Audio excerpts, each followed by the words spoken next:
Okay, so the next thing that we were talking about lower body, we were talking about body position, and the next thing that we'll talk about is reach back position. So one of the other common problems that I see a lot of people has is the position of the disc whenever they're reaching back. And the position of the disc, I mean in comparison to their upper body. I see a lot of people who have something that I call collapsed elbow right before they're going to throw. So they rotate their upper body maybe a little too fast, and their elbow comes down, and then their disc starts to dip and then bring up the front of the nose angle, which is something that you want to avoid. You want to make sure that when you are reaching back, you're actually a lot closer to your hip in relation to your back left shoulder. So you want to be in almost a position of a little bit lower, and then you want to explode and pull through your core, and then keep your hand low on your release. Does that make sense? So if you guys ever video yourself throw, which is I highly recommend to video record yourself and make sure you kind of keep track of what you guys are doing on the course. You want to keep that disc almost on this line coming across your body here. The higher you get, the more you have to come down towards your release, and then you're going to be coming straight up, because otherwise, if you come down on your shot, really the only other thing to do would be to throw it into the ground. So you see a lot of people kind of air bounce it, and that takes away a lot of the speed and distance on your drives. Does that make sense? Any questions on that? So just with the reach back position, it's just a really important thing. If you guys did put the disc on your hip and just did a slow reach or leave the disc behind you, it's something that I see a lot of people do is hold the disc out in front of them, and then while they're running up, they keep the disc out on that last step. They throw the disc back and then forward. I always suggest to try to keep as little movement as possible in their run up. So instead of holding the disc out in front of you for the first couple steps, I always suggest to try to hold it more towards your back foot here, and then right when that last step hits, you're actually more of just leaving the disc behind or only moving like a few inches behind you, and then you can actually just pull through straight from there.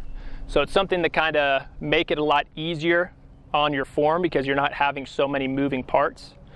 And so that's something that I've seen a lot of people. Yeah. So like in terms of like reach back length, like you see like some top pros that could throw as far as another but don't reach back as much. Do you think that reach back length is very important?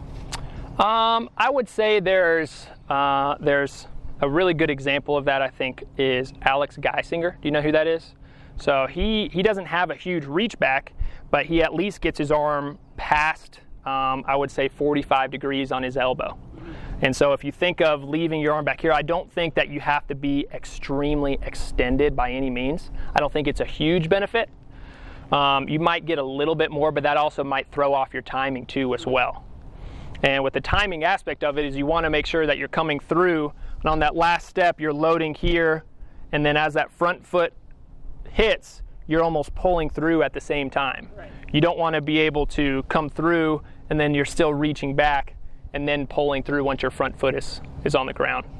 So I think that as long as you're slightly back, like I would think this would be almost a minimum, you don't want to be, within your body length, if that makes any sense. Right. Yeah. I don't think a huge reach back makes a big advantage. So you're starting here? On your run up? Yeah. Yes. Wow.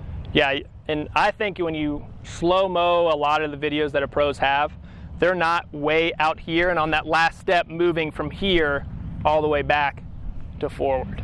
A lot of the pros, even if they do have a little bit of movement within their first couple steps, they're still fairly close to their body, that they're just either leaving it behind themselves, because when they run up, it's almost like the disc stays here and the disc is just staying back. Their body moves forward and their disc almost stays behind them, instead of the big rotation that throwing it back and throwing it forward really fast. And then that kind of comes to, planting on that toe. And once again, if you guys take videos of yourself and watch form very closely, you'll notice that if your upper body or your body weight is on that front foot, you're not going to be able to go from toe to heel on your release and when you're pulling through, because all of your weight is on this foot. You would feel extremely unbalanced if you were going like this. So that's one reason why a lot of people talk about how they can't move from toe to heel whenever they're rotating, because when you pull through, you want to have a little bit of your weight on this front foot, but you're going to be opening up those hips whenever the disc is pulling through on your heel. You're not rotating on your toe. That toe is a placement, and then you're planting all of that power coming through, and then the heel is opening up to kind of twist the hips. Does that make sense? And a lot of people talk about toe to heel, and they talk about the what it is to kind of get that going in their game, because you can get more rotation from it. But the gray area that a lot of people don't talk about is when the toe is planted and it goes into the heel, you actually have to have a split second where your entire foot is on the ground rotating, and then the heel is kind of picking up the toes just slightly. It's not necessarily pulling the entire foot up, but it's just using it to rotate here, and that's where that follow through happens. Does that make sense? Yeah. So like I've seen like some pros say you should start on the right side of the tee and move to the left corner. But like what you said earlier was you felt like you should just go in the line where you're trying to throw. Right, and it kind of and that would go to what you're trying to throw. I think that if this is a tee pad, and you're looking to throw, around that cylinder thing or around the person in the red towards the basket, you would want to come this way, because you would have to throw it to the left to bring it in from left to right. You would have to. But if you're trying to throw it over here and you're trying to throw a big right to left shot, you wouldn't want your power and your energy to move on this line to throw over there. You would want to be lined up from here going that way, and then your, of course, angle of release is going to change, so your body position is going to be a little bit more leaned over here, and then you're pulling straight through on that line. So I don't think lining up from right to left is something that you should just be stuck on. I think it's something that, you kind of want to move slightly based on your release angle.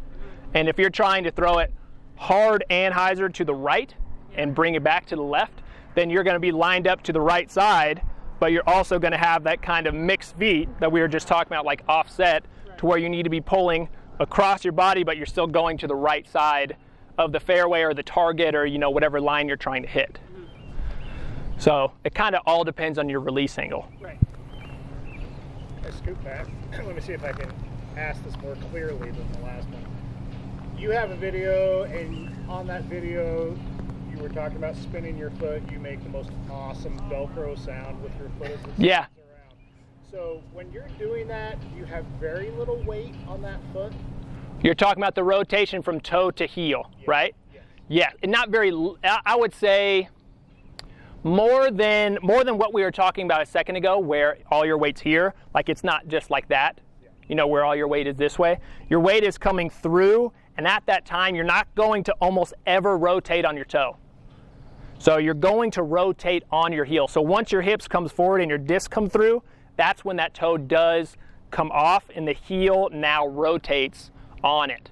Does that make sense? Cool Velcro sound. Is your heel. Is the toe going down and the heel rotating, but also the full foot on the ground coming up slightly? But you're still leaning back slightly, and you don't have a ton of weight on that front foot yet. When that happens? Yes. That's when it does happen. When it rotates and the heel comes through, that's when all the weight is coming, and that's when the rotation happens right there. Okay. It's a good question, because that's the whole timing aspect of it, where I see a lot of people are missing distance because they're so. I think it's because they're so forward on this foot right here that you can't rotate from toe to heel when all of your weight is on this front foot. I mean, you can take all your weight off like that and be on your toe, and you're really only going to be able to use this upper body. It's trying to get it from here, coming through from left to right, and you'll see a lot of people, their knees will almost bend or kind of push off of their toes, which is also something really important, to always be on your toes whenever you're on your run up. You never really want to go full flat foot the entire way through. You want to be on your toes, especially that reach back. Even though I'm on my toe, obviously on my front foot, my back foot also is on my toe. I'm not on flat footed. So that's the whole timing aspect of that.